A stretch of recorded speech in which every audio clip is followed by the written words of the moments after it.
but it's helping people see an authentic Jesus, the same type of Jesus that I know and love.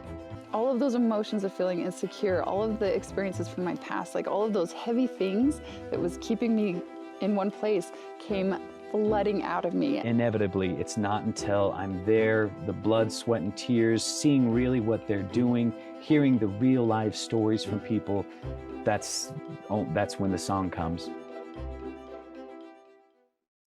Hello and welcome to Latter-day Profiles. I'm Brian Howard. We're here at the LDS Motion Picture Studio in Provo, Utah. And joining me today is Morgan Jones. Morgan, welcome. Thank you so much. It's so good to be with you. Yeah, Morgan is the host of the All In podcast. You'll recognize her voice if you haven't seen her face yet, but definitely recognize her voice for the podcast. Very successful. A couple, 2-3 years now that's been going on? We hit 3 years, end of October. So 3 years going on. So close to 200 episodes, somewhere in there? We are right at 150. 150, okay. So lots of episodes. If you haven't tuned in yet, you should. The All In podcast. It's got a lot of great interviews, and so we turn the tables, of course, and we're interviewing you to talk all about it. And this is the part that I'm a lot less comfortable with. So we'll see how this goes. Well, Morgan, tell us where you're from. I understand you were from North Carolina. Are you a Tar Heel? Are you a fan? I am. Yes, I'm a Tar Heel. My parents both went to UNC, so bleed Carolina blue. All right, so don't talk Duke basketball. We'll get in trouble with you. I mean, we could talk about it. So when did you decide kind of what you wanted to do as far as, writing or journalism? When did that kind of bug hit you? So I always loved to write growing up, but when I went to school, it was right when blogs were starting to kind of take off. And so everybody said there are no jobs in journalism. And I thought, well, if there are no jobs in journalism, why would I study it?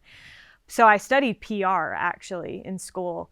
But the entire time I loved writing and kind of went on my mission with the intention of coming back and working a PR job. Mm-hmm. But when I took a PR job after returning home, I found myself in kind of like a little bit of a tough situation where it wasn't exactly what I expected, and ended up taking a 50% pay cut to go and intern at Deseret News. And I had done 4 internships in college. And so I always say I never would have been humble enough to take another internship if I hadn't been in kind of a tight spot. But it worked out great because I stayed at Deseret News for 4.5 years after that. So you took an internship, then you didn't intern for 4 years, but you got a full-time job, I'm assuming, with yes. Deseret News after that. What did you do for internships in college? Were they PR related? What did you do? So I interned for the church's public affairs office in Washington, D.C. for a semester. I interned all through my time at BYU in athletic media relations. I did an internship when I was in school initially at Southern Virginia University for Jeff Benedict, who's an author.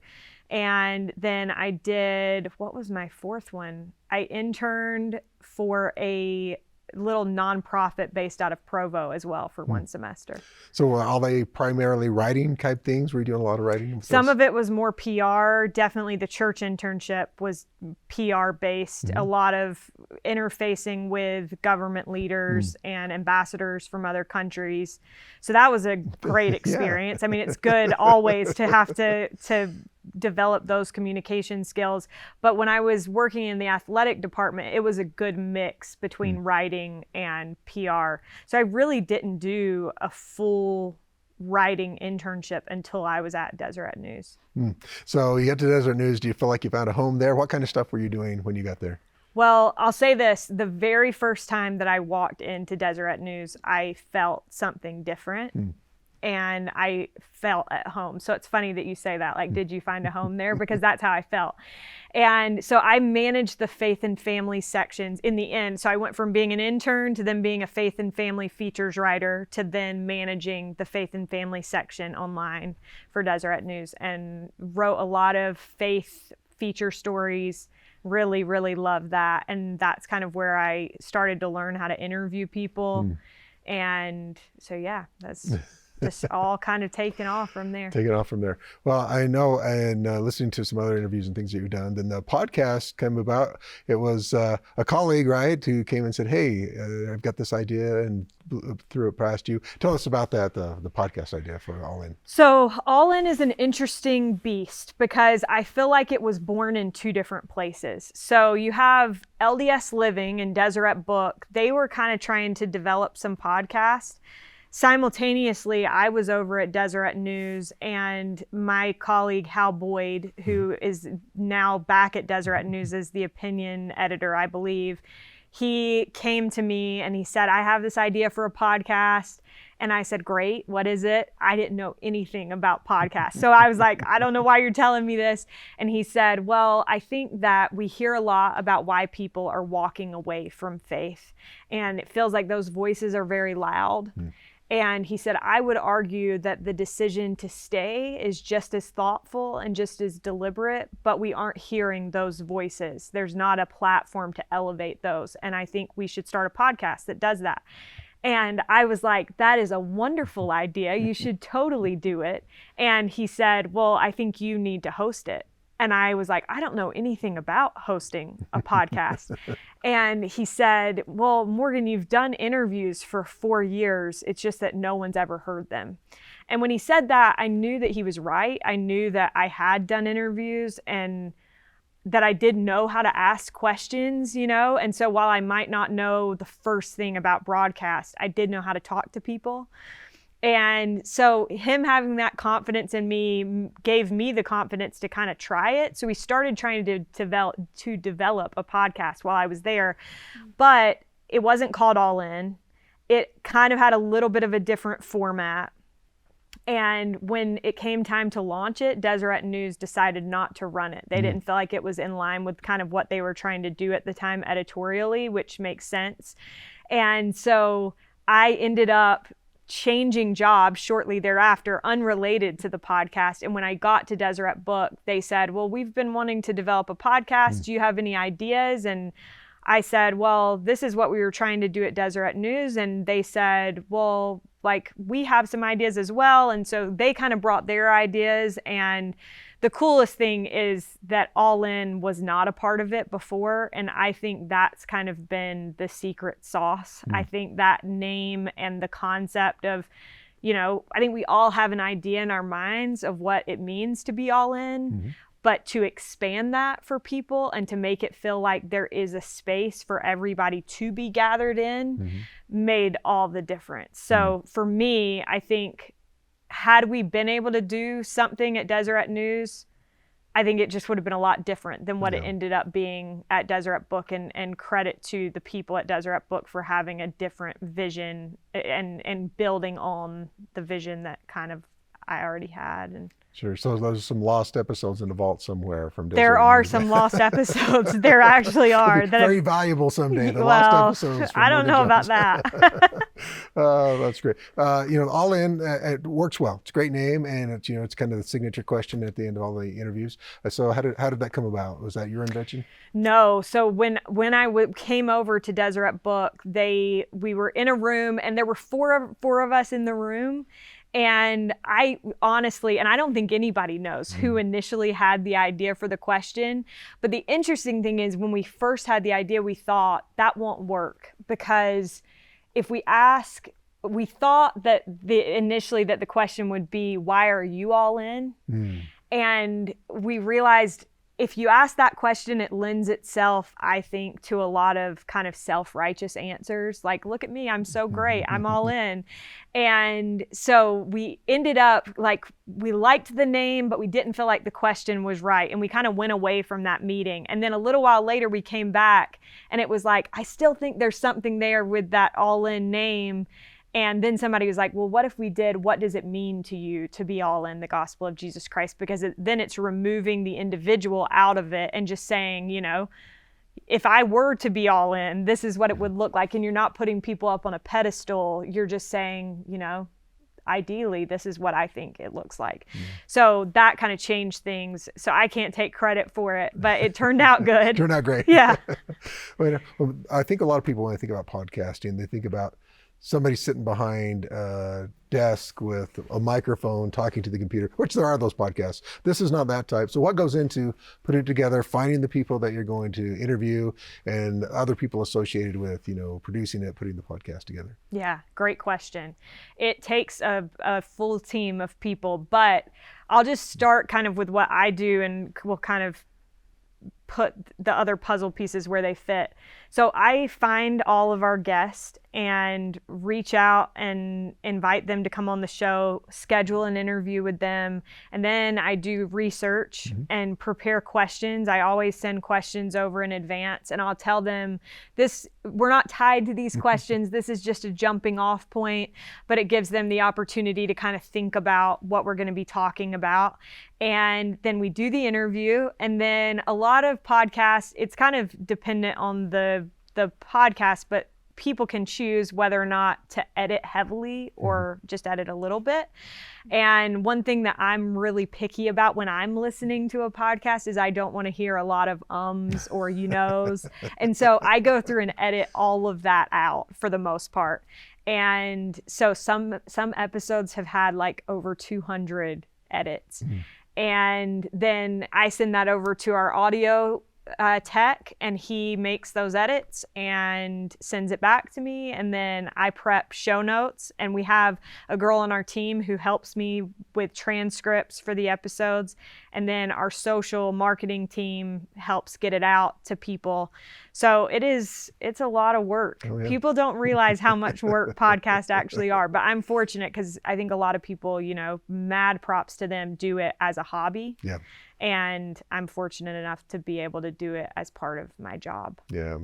How long is it from start to finish? Invited guests to doing the podcast? Are you within a couple of weeks, a month? How long does it take you? Hard to say because it depends on when we schedule the interview for. And so we can turn one around fairly quickly if we have to.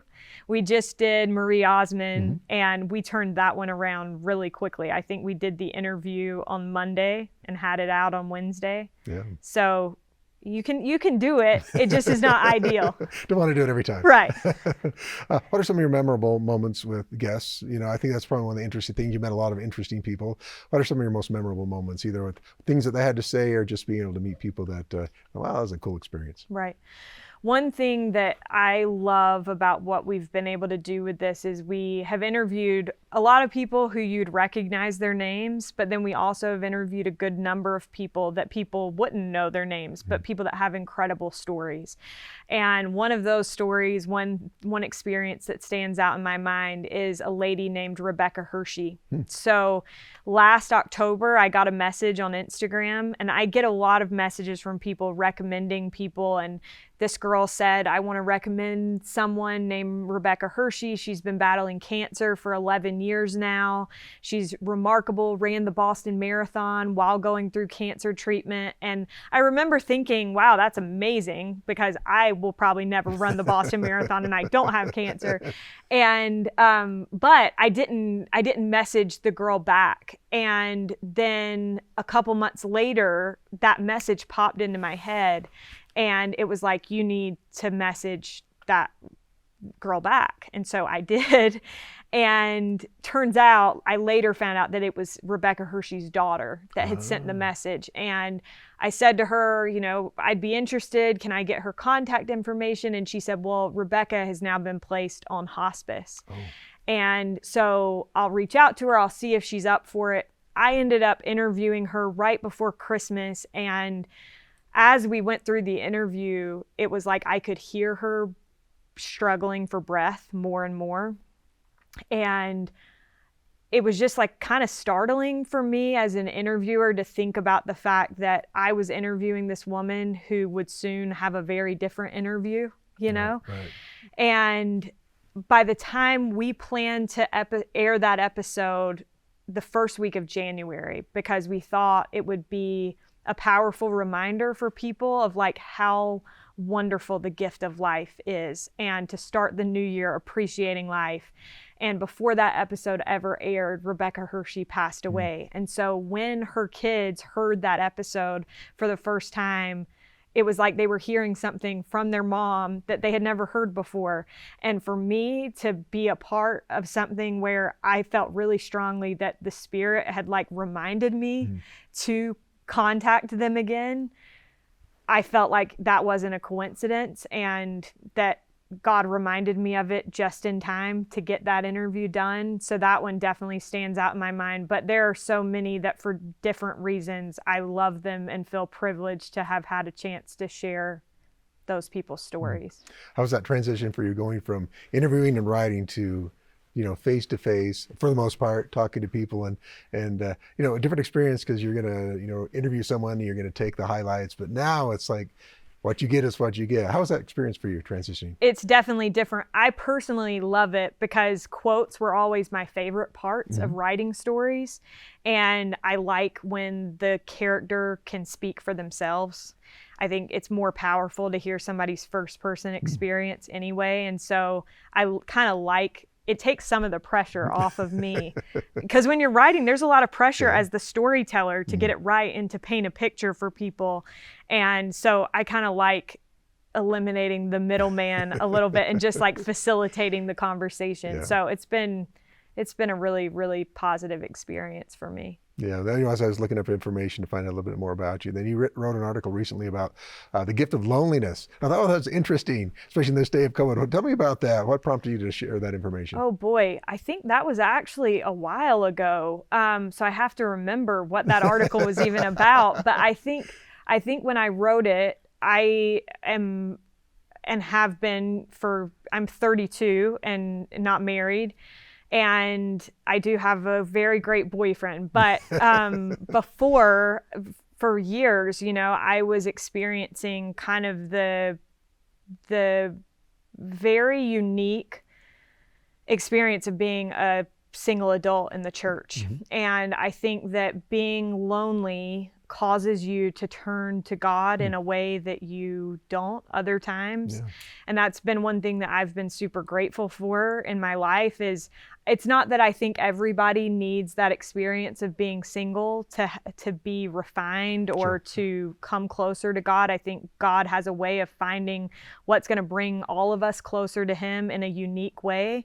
But for me, I don't know that had I not had the experience of, coming home to an empty apartment and spending a lot of time by myself, I don't know that I ever would have turned to God the way that I've had to. And He has been my best friend and has been the person that has been there for me every single time that I needed help. And so then there's this reliance that you feel and a gratitude that then causes you to want to live your life for Him because He's never let you down.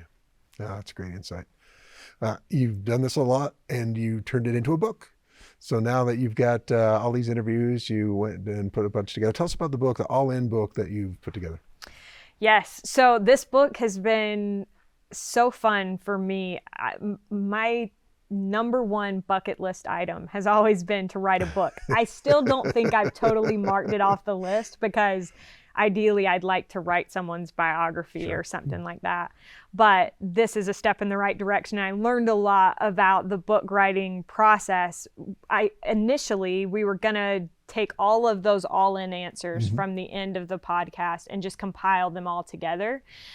But what we found is that it's really hard in some cases when you isolate that last answer without the previous 35 minutes of recording, it kind of loses something. Yeah. And so we felt like we had to find a way to package some quotes, and we weren't able to take something from every episode, but to take some of it and just kind of give people an opportunity to remember what they learned and what we learned together.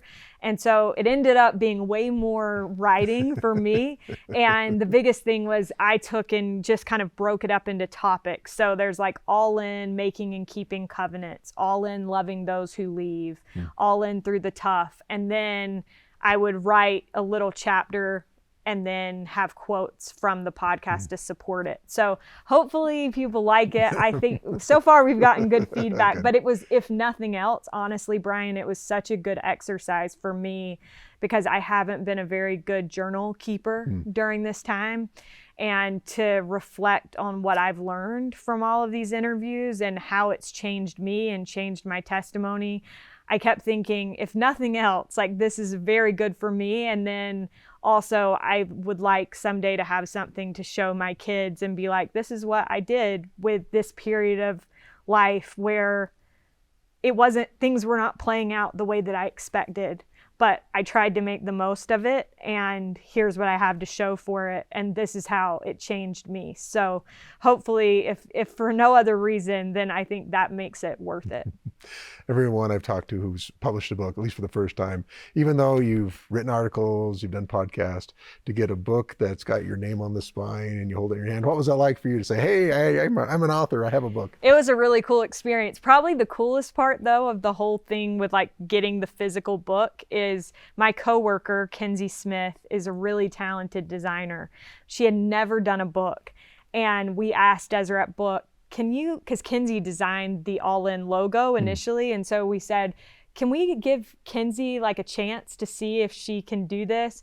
And she just absolutely crushed it. Like everybody is like, that book looks so good. And I think it does too. And it just reminds me of how lucky I've been to work with really incredible people, and to be able to share that with a coworker was really cool. So I think having the book would have been cool regardless, but having it be something that, you know, it kind of encapsulates, because All In has been such a team effort for all of us at LDS Living. The cover kind of encapsulates what that experience, I think, has been like for all of us, because it's been so fun. Well, you said you've done about 150 episodes, so at least 150 times you've asked people what it means to be all in the gospel of Jesus Christ. And asking that many times and doing the research for your book, how has that changed for you? I imagine from the first time you asked that question until today, it's probably changed a lot in your life. So what does it mean to you now? So it's such a good question. Like I said, I didn't come up with it, so I will say it is such a good question. I think for me, the biggest thing that's changed, when we first started, I had this very pop culture idea of what it meant to be all in, because we see on like sitcoms, Sure. You know, I love Gilmore Girls, and there's this scene where Luke says to Lorelai, like, I'm all in, and we hear that it's in commercials and all over things. And so I think I came into it with this idea of, it just means to be committed, to be, you know, totally into doing something. But for me, I think it's started to be much deeper than that, that it involves having your heart totally in something.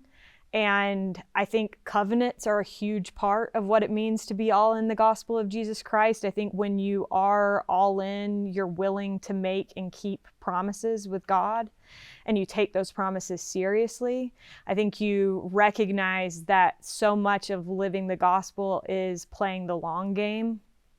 And a lot of times I think it's hard for us to see in the moment just how much the gospel is blessing our lives. So a lot of times in the moment, you know, when you're young, you view it as, I have to like live these rules and these standards. And then you get a little bit older and maybe that changes.